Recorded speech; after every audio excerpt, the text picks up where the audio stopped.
sure everything's good.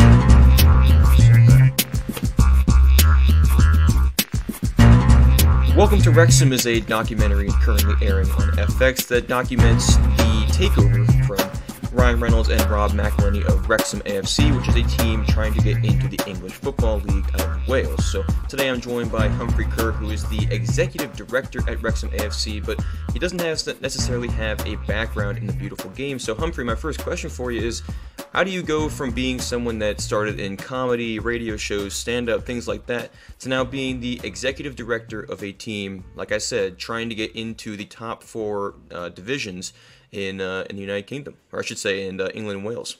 So I mean, if anyone wants to sort of try and follow this course that I've taken, then my advice is, you get a job as a TV writer on an Apple TV show. My one was Mythic Quest, but I'm sure any Apple TV show would work. And slowly but surely bombard the showrunner and creator of that show, Rob McElhenney, with low level amounts of kind of pro football agenda or pro soccer agenda, watching games during my lunch break, playing soccer as I do out here. So every Friday night I would sort of go into my office and then come out transformed into a fat middle-aged man in various bits of Liverpool kit to go play with my friends.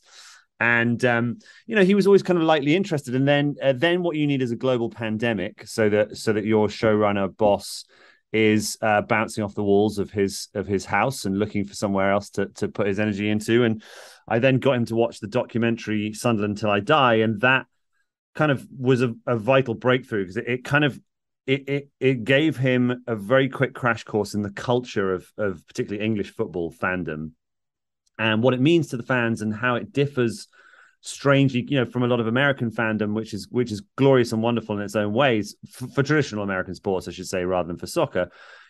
Football fans, baseball fans, basketball fans, each have their own wonderful, unique culture. But you often find that people are all three. They are a huge, Bears fan, and then they are also a Bulls fan, and they're also a Cubs fan, and they kind of split their love three ways in many ways.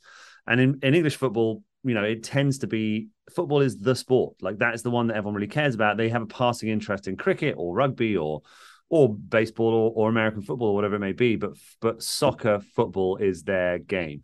And Rob was enamored. He saw the point of it, and he, being a maniac, rather than saying, "All right, I should support a team," he was like, "I want to buy a team." And so I was charged with finding one, and Wrexham was the team that we came up with. Yeah, I actually have Sunderland Until I Die here in my notes. That's kind of funny that you use that as inspiration to get involved with Wrexham, but you just mentioned it. Rob kind of said, I want to be involved with the game, maybe buy a team. And I'm curious, because the documentary is such an integral part of Wrexham and the takeover, what came first? The desire for Ryan and Rob to buy Wrexham, or was the documentary more of the driving force behind the takeover for Wrexham? It was team first. Like, it was very much, we want to, this looks so exciting. What a thing to be part of. And I think when Rob discovered, what kind of levels of investment were required at the National League level, he suddenly was like, oh, I could do this. And this is actually feasible. And he then went, not long thereafter, after we had decided this was the thing he wanted to do, he was like, well, this already on its surface is a crazy story, and perhaps we could try and do a reverse Sunderland Until I Die, and start with a team that's low and go high, rather than a team that is dropping down the leagues. I mean, fortunately for Sunderland, they're now heading back up the leagues, which is great and good for their fans, and I hope they'll do another series where we get to see them actually enjoy themselves for once, with all the love in the world. But yeah, Rob's feeling was like, oh, we can do a kind of a positive upward trajectory version of this. And so he went and talked to the folks at FX who've done his show It's Always Sunny in Philadelphia for 17 years or whatever it is, and said, hey, I've got this idea. And Ryan came about actually after that process, because he was initially contacted by Rob as a potential sponsor of the club. He's got lots of businesses, and Rob had kind of talked to him. They were Instagram friends, but I don't think they'd ever met in real life. In fact, I know they hadn't met in real life, and you see their actual meeting on the documentary. and sent him a message saying, "Hey, do you want to would Aviation Gin or Mint Mobile or something like that be interested in being a front of shirt sponsor?" And he sent that message kind of quite late at night, as one often does when you're sliding into the DMs of a celebrity. And woke up the next morning to a message from Ryan back being like, "Hey, here's my phone number. Call me. I don't want to sponsor the team. I want to do it with you if you're interested." So it was it. This is a very long-winded answer to your question about Sunderland Until I Die and what came first. But yes, it was team first, and then documentary, and then Ryan Reynolds, the traditional. So how did they settle on Wrexham? Was it just the opportunity was there? Was it maybe cost of entry for teams above that was a little too high? Or was the fit just perfect? Because I know Rob talked about how it reminded him a lot of his hometown, Philadelphia. So was it more of the culture? Or was it just that was a team that screamed, "Hey, we're ready to be bought. How about you do it?" So my big sort of role at the start of this was Rob saying, "Okay, which team should we buy?" Which I had no idea. I was a Premier League fan, and I would say, as with many Premier League football fans, my knowledge of Premier League was very good, and Championship was okay, and then League One was not great, and League Two was terrible, and then everything below that I had no idea really. So I made a matrix, a very unsophisticated little document that was basically, I think we had about 8 teams that I had investigated with any degree of seriousness, and there were different categories which they were scored out of 10. So fandom was one, geographical placement was one. We knew that if we were getting a team that was in the outskirts of Manchester, you were going to be competing with so many other big populous clubs nearby. So we wanted someone that was a little bit further away from any of those kind of big powerhouses, and all sorts of things. And Wrexham basically came top of that score. They got 38 out of 50. The thing they scored badly on was facilities, which they got a very, very low score on, because the racecourse ground is amazing, but we didn't own it. And we didn't have our own training ground and all sorts of things like that. So they scored very highly. And I then kind of passed that information on to Rob and Ryan, because Ryan had kind of boarded the project by that stage. And they both very quickly were kind of enchanted by Wrexham. I think it was, as you say, Rob truly, very early on was like, "This is wild," because I'm just looking at pictures of this on Google Images, and it just looks strangely familiar to me. And there is a big kind of Welsh connection to Philadelphia. There's Bryn Mawr College and stuff there. It has a traditional Welsh heritage, and it just very quickly all these things fell into place. The fact that it was fan owned, the fact that the fans didn't want. All they wanted was for the club to invest, for the new owners to invest into the club, rather than to pay them a bunch of money to give up the club. Some of the other ones we looked at were in private ownership, so it would be a case of saying, right, we've got to pay this person X million pounds, and then we get to start the project. Well, the £2 million that Wrexham Supporters Trust asked us for was immediately spent on the team by us. So it was all these things combined. It just was perfect. It was a match made in heaven. How much do you think the idea of promotion and relegation had in Rob and Ryan's takeover of Wrexham? Because it's something that's not familiar to a lot of American sports fans, and I mean they're new soccer fans, and I'm sure that the whole concept is kind of outlandish to them. The fact that even if you're successful in a season, you might not get promoted. So how much of an impact do you think that had in their takeover? And kind of a follow-up to that is, without promotion and relegation, do you think a program like Welcome to Wrexham would have ever been produced and put together? So it's a huge part of the reason why they got interested. There's no question, because it's the prospect that you could take a 5th tier club and make it a 1st tier club, or vice versa. But we are aiming to do the former. Was everything. I mean, that lots of people tweeted us over the course of the last 2 years, or tweeted Rob and Ryan, being why on earth haven't you bought the Whitecaps, or couldn't you have done this with a USL team or whatever it may be in the US? And truth be told, I mean, the whole draw of this, in a way, was that idea of visibly upgrading a sports program and a team and a town alongside that, because having a Premier League team in your town is worth millions and millions of pounds to the local economy a year in terms of kind of foot traffic and tourism and whatever it may be, and just construction work. I mean, the money that we have put into local businesses has been terrific. It's been such an exciting part of this, is that we are, wherever possible, we've tried to do make as much of our construction work and stuff done with local businesses and local architects and local whatever it may be. So, promotion relegation, I know, is not a big thing in American sport. And I do think I am a big US sports fan. I love it. I think it's a shame. It's a shame that you can't, because ultimately the very simplest way of putting it is it stops people tanking their season for draft picks, because you can't afford to. You tank your season, you'll drop out of the league and you'll go down, be less money, less crowd. Like, it's just a problem. So it means that every game matters. Everybody is fighting for everything. And being part of a relegation battle is, in many respects, as exciting, albeit not as fun, as being part of a promotion drive. It matters. Humphrey, I'm curious what your responsibilities are with Wrexham AFC. It's one thing to say I'm the executive director, but for someone looking in from the outside, can you just kind of talk about what you do with the club and what you have been able to do at Wrexham over the last couple of years? Yeah, so I sit on the board with Rob and Ryan, and my job is to kind of liaise between them and the football club. So often what that means is that my job is to sort of translate Hollywood into football and football into Hollywood. So there are things that Rob and Ryan want to achieve, and they charge me with those things, and I then kind of oversee the implementation of those things on the part of Fleur Robinson, our CEO, or Sean Harvey, our strategic advisor to the board. And similarly, there are things that come up from the football club where they're like, can we do this? Can we do that? We would like this. We would like that. And my job is to field those, and where possible, I am able to kind of furnish people that are like, yes, let's do that. Like, I approve this, I approve that. Don't worry about it. Let's do it. And then certain things go above my pay grade, and they go up to Rob and Ryan, and it's a case of saying, what do you want? And in some respects, I'm like their sort of, yes, their representative on the ground. I mean, I split my time between LA and Wrexham, but I probably spend about 6 months of the year in Wrexham and 6 months of the year here.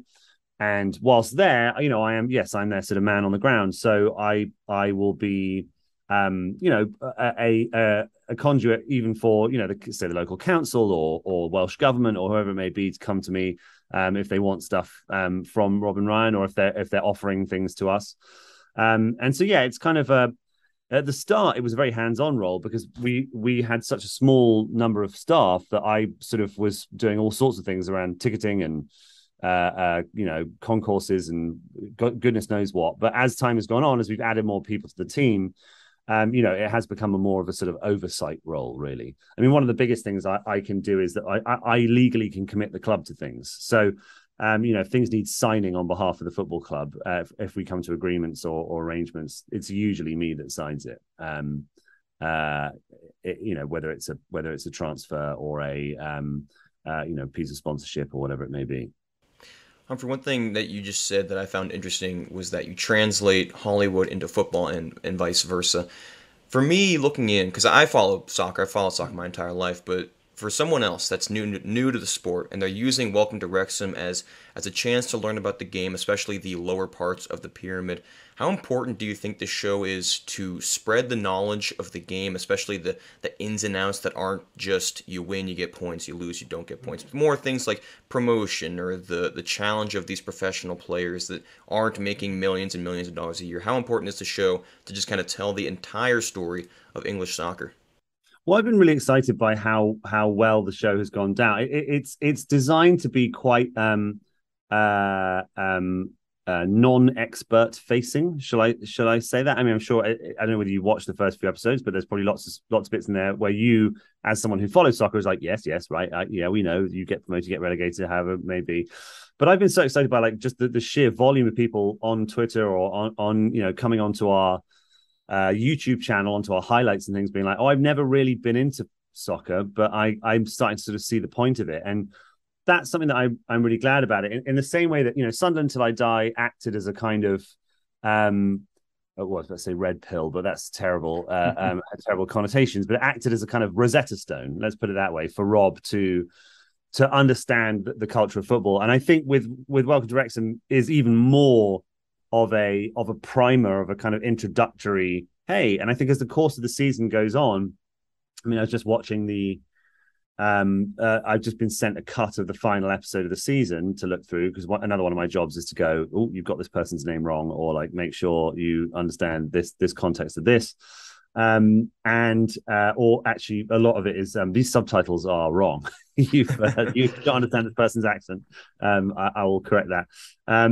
And but as the season goes on, it becomes more just like, okay, you understand, you're up to speed now. It gets deeper into the kind of culture of football and the town and the people. And that's something that I'm excited about. I'm excited about a second season where it is more depth, more people know who these characters are, they understand what the world is, and we can just kind of dig in an even deeper way. On the topic of culture, you said you spend about 6 months or so a year in Wrexham. As an Englishman, are there any culture shocks that you had? I mean, for us, it's like, oh, it's a small distance going from England to Wales, but were there any culture shocks that you had living and working in Wrexham with the club?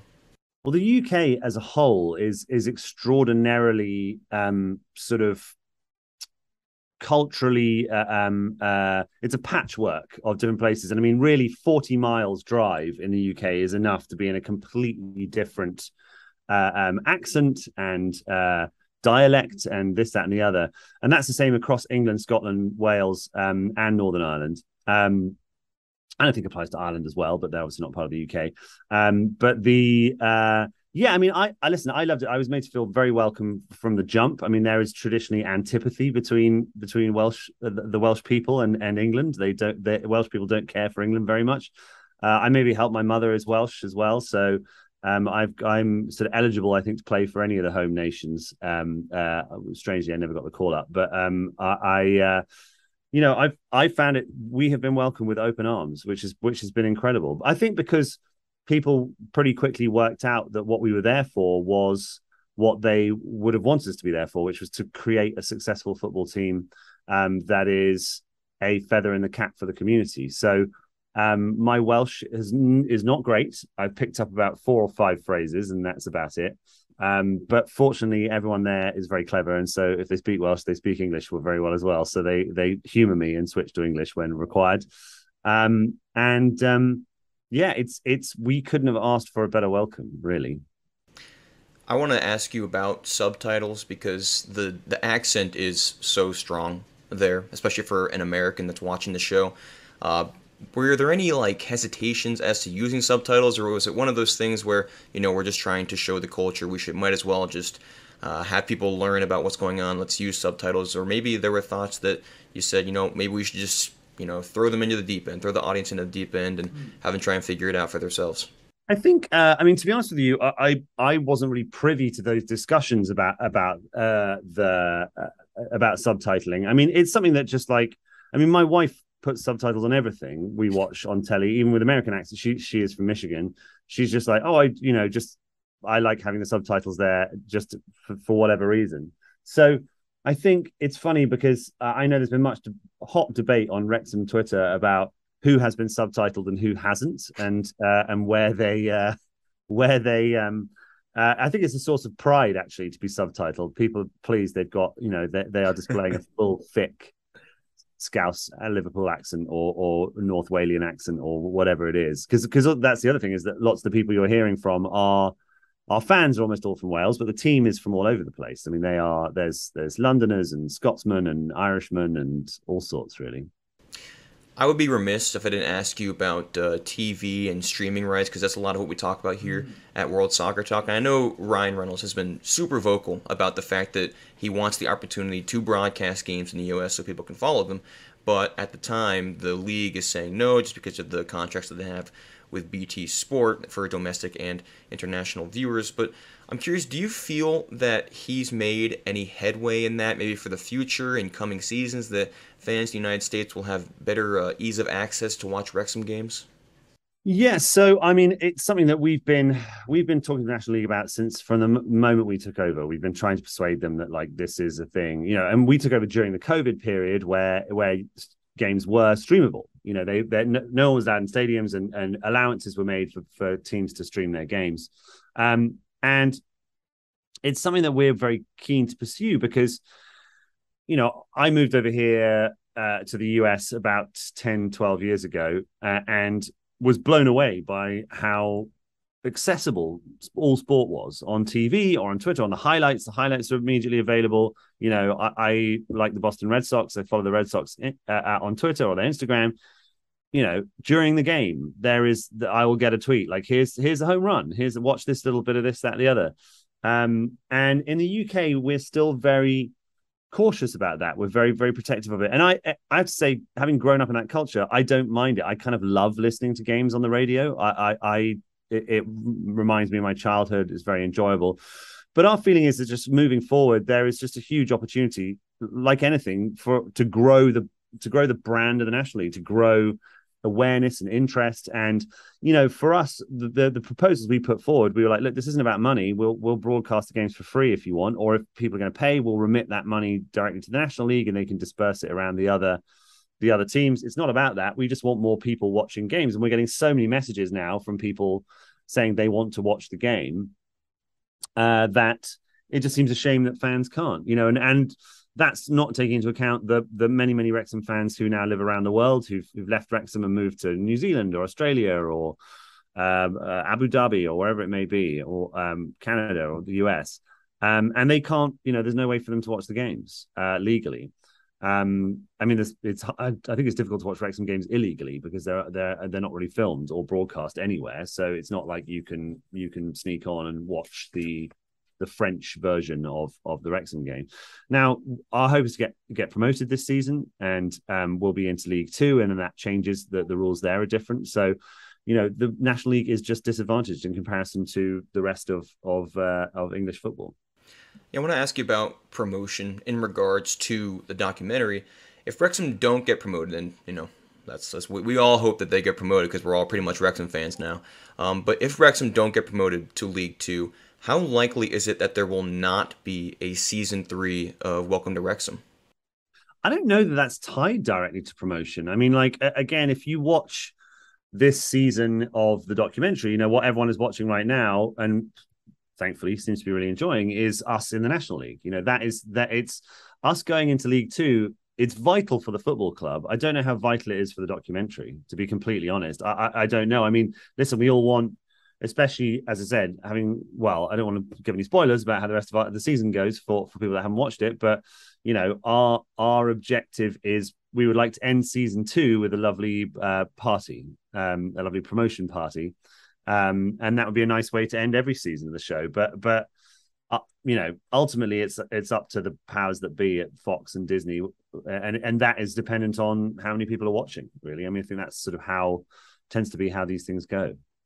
Humphrey, I'll wrap up with this question. In your time with Wrexham and being involved with the documentary, I'm going to ask you 2 things. The first one is, what have you enjoyed the most about being involved with Wrexham? And the second one is, what have you learned, maybe just in terms of profession, but maybe also learned to enjoy?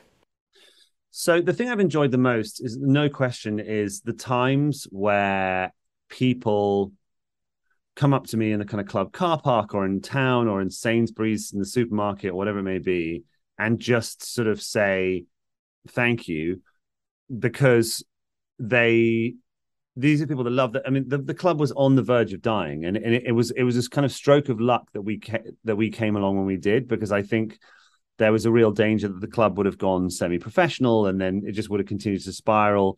Having that great, enormous, wonderful old stadium was a huge is a huge bonus to us, but was kind of a huge millstone to the previous owners who didn't have the finances to maintain it, and they were paying rent on it and all this kind of thing. And it was just slowly killing the club to a certain extent. So the best thing has been just like interacting with people in town who are so thrilled to have their football club back, in a way. I mean, and not that they ever didn't have it, but that it now is a place of optimism and excitement, and seeing all the kids in town wearing Wrexham jerseys rather than Liverpool and Manchester City jerseys, and feeling like, oh yeah, we're on the up again. That's been really wonderful. In terms of things I've learned, It's just been so interesting crossing the kind of the velvet rope from fan to executive, because you understand that so many of the things that we as fans assume or take for granted about football clubs are actually kind of not necessarily the case. The kind of humanization of the players has been fascinating. It's also, the number of times I see, we'll put out a team sheet on a Saturday and people are why on earth aren't they playing this guy? Like, are they out of their minds? They're idiots. Why can't they see what everyone else can see? And you're like, well, because he's injured. I know he's injured. Like, we don't announce every injury or talk about everything. Or we know that in the last game, he ran 4 kilometers more than he does normally. And so we know he's going to be gassed. So he's sitting out for a week. And I know that as a Liverpool fan over the years, I have been very susceptible to being like, this is just baffling. It's like, well, you don't have all the information. So I think one of the things that I'm learning from it is I am going to try in the future to be more patient about my interactions with sort of institutions in the wider world, and not just sort of assume I know everything, because I know some things. Well, Humphrey, as a viewer, it's been a lot of fun to watch your adventure and Wrexham's adventure over the last couple of years. And like I said, we're all rooting for them to get promoted, and this is a lot of fun to watch, both the soccer and the documentary itself. Oh, well, thank you. Yep, so welcome to Wrexham. Airs every Wednesday on FX. You can also watch that on demand. Humphrey, I want to thank you for doing this, and look forward to watching the next episode in a week's time. Thank you for having me.